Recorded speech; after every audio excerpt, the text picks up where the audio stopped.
Hey, what's up, fam? Thank y'all for tuning in once again. And as always, don't forget to like, share, comment, and subscribe. And when you do subscribe, hit the notification bell so every time I drop a video, you will be the first to know about it. So a story came out of Toronto that I think we need to get into because it has a few little layers that needs to be addressed. So this comes out of MSN.com by way of the Daily Mail. And it reads, Police Force's first ever black female superintendent is demoted. Let's see why this sister got demoted from her job. The Toronto Police Service's first black female superintendent has been hit with a 2-year demotion following a scandal that saw her help other black members of the force cheat a promotional process. What? Now, I'm sure that her motives were genuine. But here's something that I've been taught throughout my life. Man, you do not jeopardize what you have for other people. You just don't. Now, if you want to take some chances and trying to help other people out, you got to find ways to kind of do it. But I guess the way she did it wasn't just the brightest method. But let's get into it. Officer Stacy Clark, a 26-year veteran of the police service, received the penalty at a police tribunal hearing in downtown Toronto on Wednesday. Tribunal, ain't that on like Marvel, the tribunal, the living tribunal? She would now serve as an inspector, down one rank from her old position. Officials said she will also be required to reapply to the rank of superintendent after 24 months after pleading guilty to professional misconduct last year. She was required, does it mean she have to reapply? Because that's kind of janky if you have to reapply, just knowing that they're gonna say no. Like they just want to, drag it through the mud, humiliate you at all costs. Outside the agency's headquarters, Clark said she planned to take time with her 17-year-old daughter and 15-year-old son to process the decision. The same thing about her husband. She ascended to the post in 2020 following stints in the agency's homicide and divisional policing units. She was the focus of an investigation after giving out confidential information to 6 black constables before their promotional interview. It is what it is, the newly minted inspector told reporters outside the police headquarters after pleading guilty in September. I'm just very disappointed. I'm very sad about it. She added how she regrets leaking interview questions and answers to the 6 black officers she'd mentored for the 2021 promotions. She don't regret doing it. She regret getting caught like anybody else who gets caught doing something that's against the rules or against the law. Period. Period. I'm not even going to get into detail on that. This comes after a hearing this spring where she insisted she acted out of desperation to counteract what she called anti-black systemic racism, requesting leniency. Now look at her. That I can understand. I get that. I can empathize and sympathize with that. We know the police force, whether in the United States, and I've read stories about the police force in Canada, have a lot of instances where it's the police versus the black community. Or that a lot of times, the few times that you see a black person get promoted to a chief or captain or what have you, is that there's something going on in the community and they got to have a black face to represent them, period. But you hear a lot of times that there's not a lot of promotions for black officers. A lot of times, you get the white officers, or who was that that controlled the police in Boston? Is it the Irish? I think it's the Irish, I believe. Tell me if I'm wrong. That there's stories about like back in the day when they came over here, tried to make a way, that there was a lot of discrimination against the Irish by the police force. So what they did is they tried to get somebody in the force, and then they bring another person, and then they bring another person. Nepotism like a sun gun. And next thing you know, they are controlling the whole police, like the majority of the police force. It's kind of like now, like I tell you, I'm in the nursing field, and I see, let's say what do you call them? Like the Hindu, the Indians from overseas, whether they be or Israelis or what have you, those foreigners that come over here, they get into these nursing positions, and then next thing you know, all the nurses that they hire look like them. And no one says nothing. But when Black Americans get into these positions and more people start looking like them, there's a problem. There's an issue with the hiring process or with the promotional process. And it creates, like I say, it just creates animosity in the workplace. So this sister here, I can understand. She's like, look, it's 6 Black officers that have an opportunity to get promoted. Most likely, the white officers, if all things are equal, done by the book, most likely the white officers will be promoted before these Black officers get promoted. So I'm going to help them get a leg up. We have all been a part of nepotism one way or another. We have all either helped or been helped to get a position in life, to get somewhere, I could tell y'all a story that's not really like this, but kind of like this when I was in school, in college, trying to get into nursing school. Now, I had a guy who was a counselor and an advisor who told me, hey, you're a young Black male. They need you in nursing. Shoot, you be a shoe-in to get into the program, but you got to get the classes. So what you need to do is go talk to the nursing advisor, who was at the time was a Black dude, young brother, who I think he was going into the EMT or firefighter school, I think, after that. But anyway, go in there, talk to him, get in good with him, talk to him on a periodic basis. So that way, when it's time, when you need these classes that's hard to get into, he can help you. He may help you get into those classes. And yeah, there was this one class, I think it was like dosage and calculations, that they only offered once a year in one semester, one class. That was it. And that's what you needed to get into nursing. So I get up on Monday morning when it's time to register, go online, and the class is gone. Like you can't even go into register. You pull the class up at 8 o'clock in the morning when the registration open, or 7 o'clock in the morning, whatever, when the registration open, and you can't enroll. No way you can enroll. You can try. No, we can enroll. I know it was another class that was hard to get into. I kept trying to enroll. And then like in the middle of the week, one popped up and I was able to get into it because I guess they dropped it. So it's like one of the things where you had to like sit on your computer all day and just play with it until you're hoping somebody would drop it. But anyway, I wanted to go speak to the advisor. I would talk to him about my classes. We talk about daily life. This I going to every now and then making them stuff to talk about. So then when it came down to the end of the semester and I need to enroll in the class, he asked me, man, how's class going? Everything good, man. I got, making A's, B's, whatever. And I just got one class to take, and it's hard to hell to get into that. What class is that? Dosage and calculations. He said, yeah. I said, man, I tried 2 semesters straight to get in that class. And every time I go in there, it fills up. So this dude pulls out a piece of paper and a pencil, writes my name down, he writes some stuff down. And he said, hey, when you wake up Monday morning, you'll be in that class. I'm like, what? And sure enough, I was in the class. But like I said, it was like what they say, a reason in the season, because he said that at the end of that year, he was going to lead the counseling and was going to like either going to firefighter school or EMT school or something like that. So it was like perfect storm. It was a blessing that it happened that way. But that's how you get a leg up. Now, if the school would have known about that, found out about that at the time, he could have got in trouble. He probably could have lost his job, lost his position, this and the third, and his life would have took a different turn.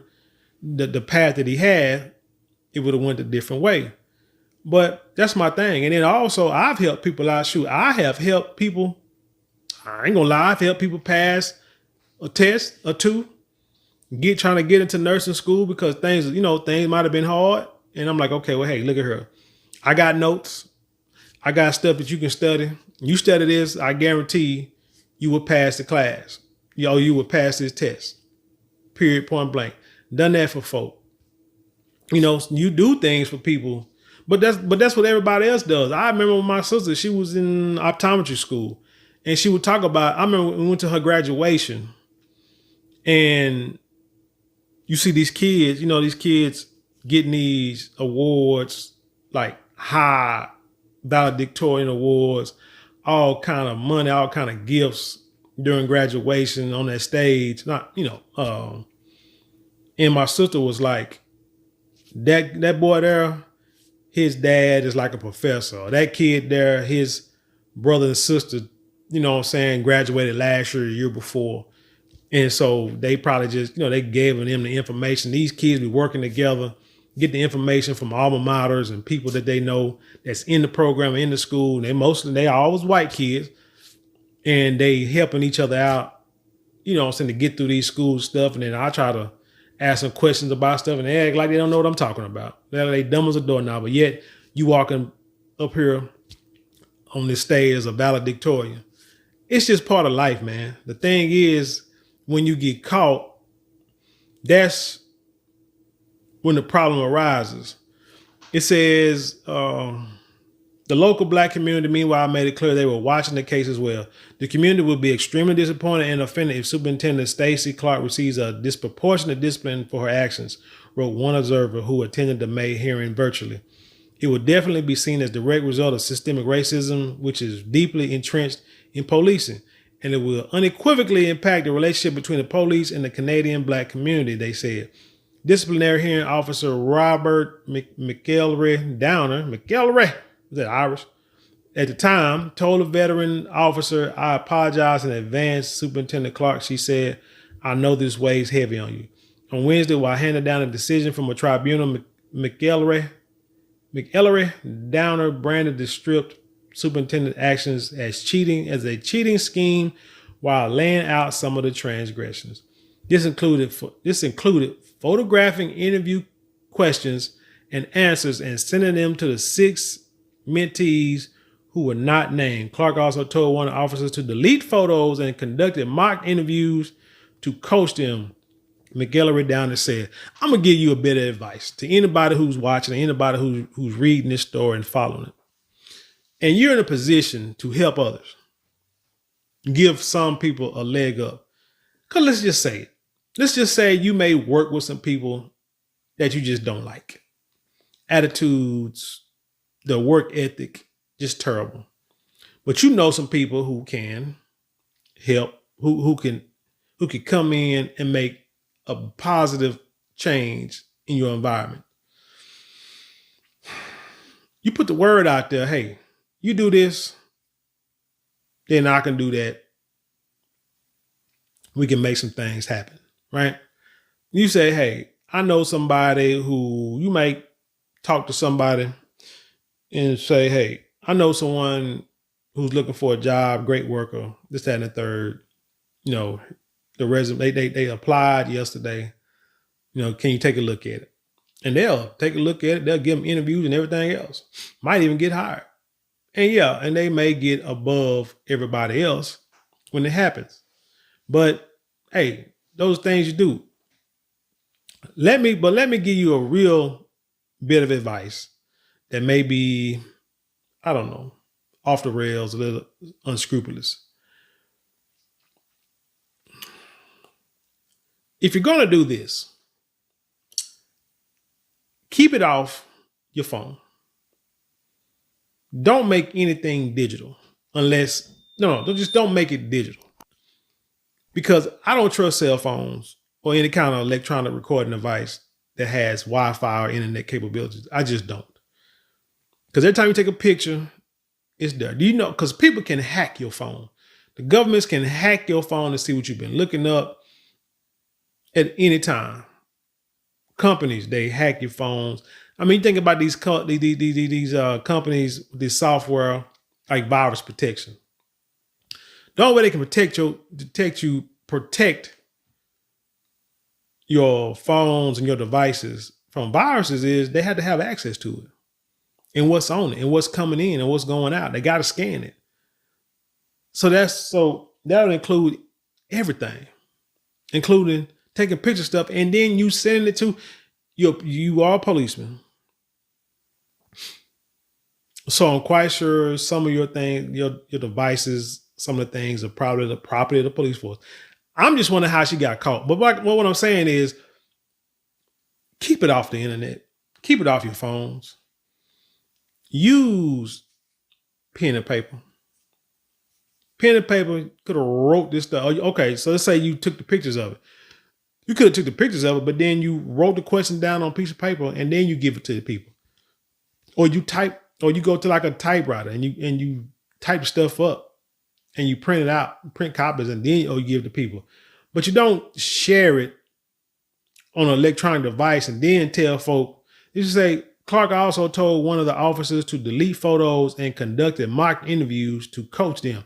She's just getting them prepped. She want to make sure that they do the best when they get in there so they can have a good chance of getting a promotion. That is all. She's looking out for her people because ain't nobody else looking out for her people. She probably done it the tried way, the quote unquote right way, and it got her nowhere. So she's like, what the heck with this? I know what I'm going to do. I'm going to do something to make sure that they get in without fail. It doesn't say how she got caught. Like, really, I'm wondering if somebody said something. I remember when there was a bunch of folk in the school and somebody had, not me, this is before my time, but somebody had like access to getting answers to tests. And it was like a handful of people, a few people. But then one person told one person, another person told another person. Next thing you know, it was like a bunch of people knew of this, knew of this scheme. Well, somebody who probably wasn't invited wasn't told. So then there was a big investigation and a bunch of people got kicked out of the program. A bunch of them got found out and kicked out of the program. But yet somebody, they all got kicked out because one was telling this person, telling this person, but it got to a person where that person wasn't going to say nothing else. Wasn't going to tell nobody else. And that's how it stopped and everybody didn't get kicked out because everybody in that program should have got kicked out. Like, seriously.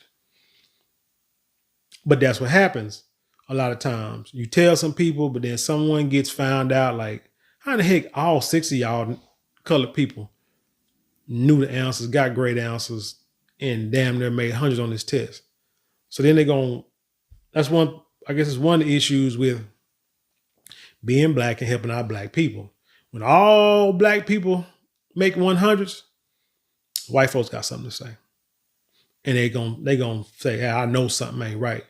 But if all white people make 100, nobody got nothing to say because they're all white. It's more them than us. So, hey, it is what it is. But when it's a bunch of, but the statistics show that we ain't supposed to be that smart, they're gonna investigate it. But statistics also show that they ain't that smart, but they're not gonna investigate it like that. So the nature of Superintendent Clark's misconduct undoubtedly shook the confidence and trust the public had in her. No, it didn't. Not the black community. The black community was cool with it because they're like, hey, it's about time somebody try to help us out. Maybe this will bring light to all the racism or anti-black racism in the Toronto Police Service. And on the broader scale, the Toronto Police Service, whatever. Of how she came to the decision, she said, I found there is sufficient and tangible evidence in front of me that finds Clark's actions amply illustrated abuse of position and abuse of power. This makes her an unsuitable candidate to be automatically reinstated to the rank of superintendent, she said. So Superintendent Clark will need to reapply down the road. When she does, I'm truly hopeful she will demonstrate her readiness to serve at the rank of superintendent. While an appeal has yet to be ruled out, the decision put a cap on scandal that halted Clark's meteoric rise within the department. After initially working in its community response unit, youth bureau, and intelligence unit in the early 2000s, she went on to work the force's homicide and division of police and support units for several years before transferring to the Toronto Police College. Now, hold on, let's see. She worked the primary at the time. She was also working. In 2018, she reached the senior rank of inspector, a post she will now hold again for the next 2 years. After that, it's not guaranteed she will assume her old position again. Officials said, citing action that brought unwanted publicity and causing irreparable damage to Toronto police. Clark's defense had previously argued that Clark should be demoted to the rank of inspector for a year to 18 months before being reinstated automatically, a desire that failed to come to fruition. She had the option to appeal the decision. In coming days, officials confirmed. There is something I want to find out. I need to go back and see real quick. Toronto police served blacks promotion. 20 police turned down Wednesday. She will now serve as inspector. She ascended to the position. Okay, she ascended to the post in 2020, following stints in the agency's homicide and division of policing. 2020, y'all. What's happening around 2020? Right? COVID. Yeah, that. But also, let me look at something right quick.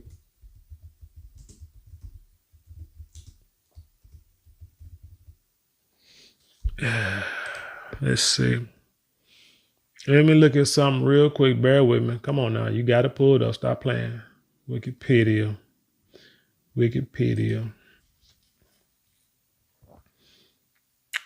2018.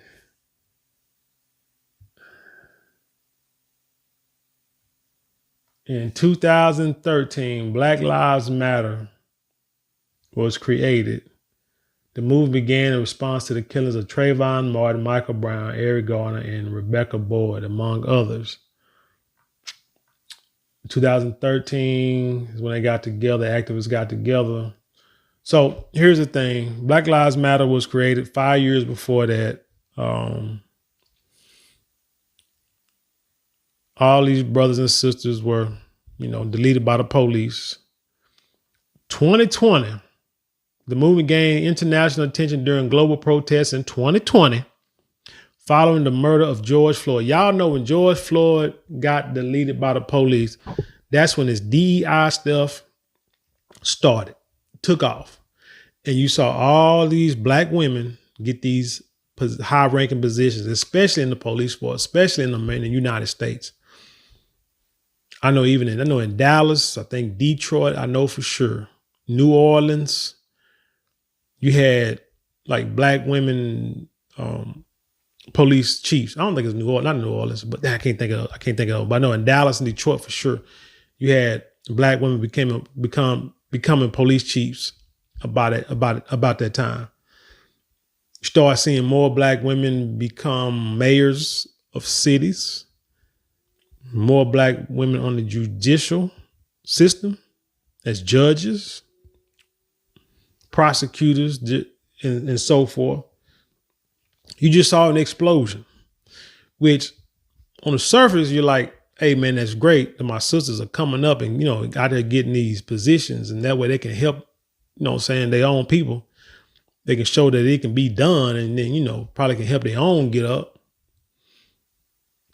But then on the flip side, it's like, I don't trust it. I don't trust it when it comes to them folk because they don't just promote us like that. They just don't. It's got to be a reason. And you see how now all that DEI stuff is dying off to where a lot of these companies and corporations and these schools are getting rid of their DEI programs.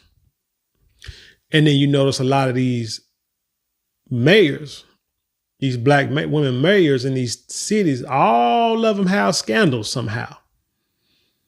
And they're being investigated or being demoted or being fired from their positions.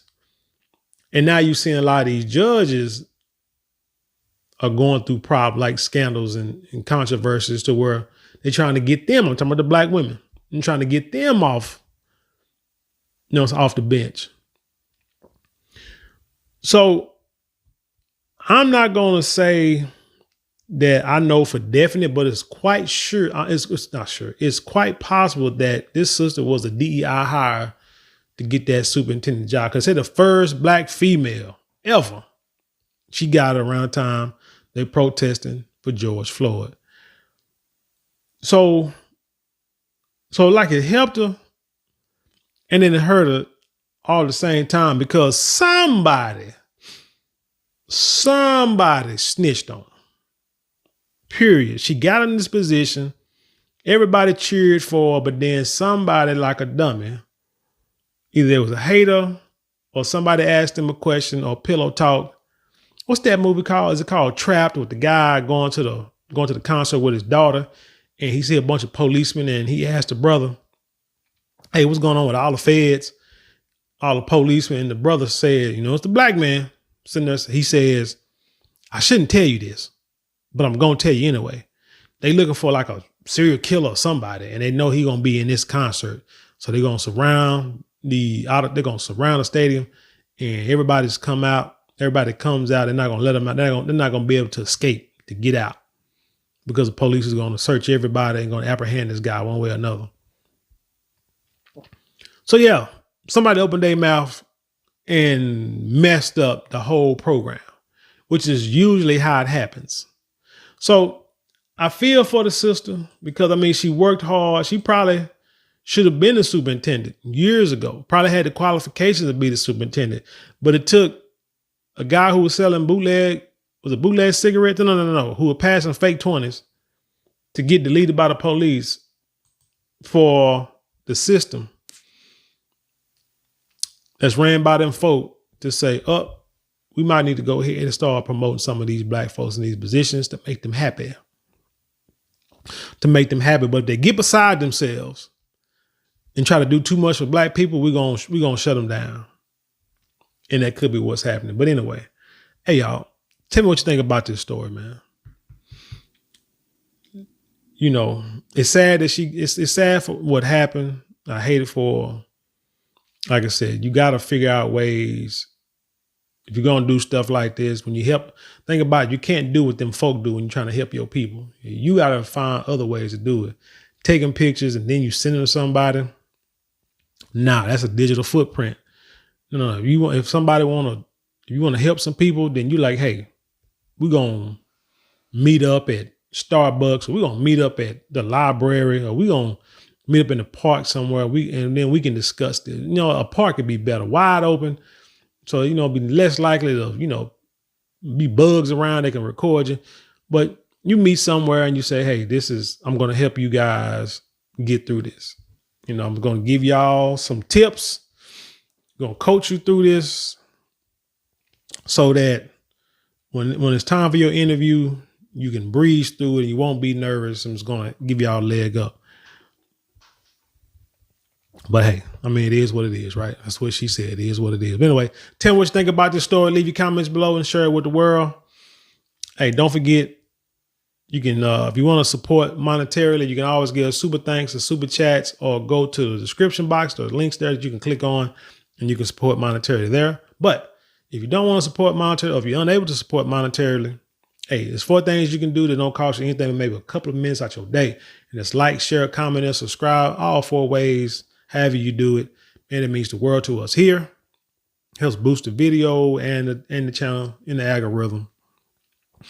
Don't forget to go to marlonmorale.com. That's marlonmorale.com. You get 10% off your first order of, no matter if it's perfumes, silks, beard products, hanging bags, handbags for the missus, whatever. It's all luxury items, top quality, and I promise you that you will not be disappointed. marlonmorale.com. And with that being said, I leave you in peace, and I'll see you on the other side.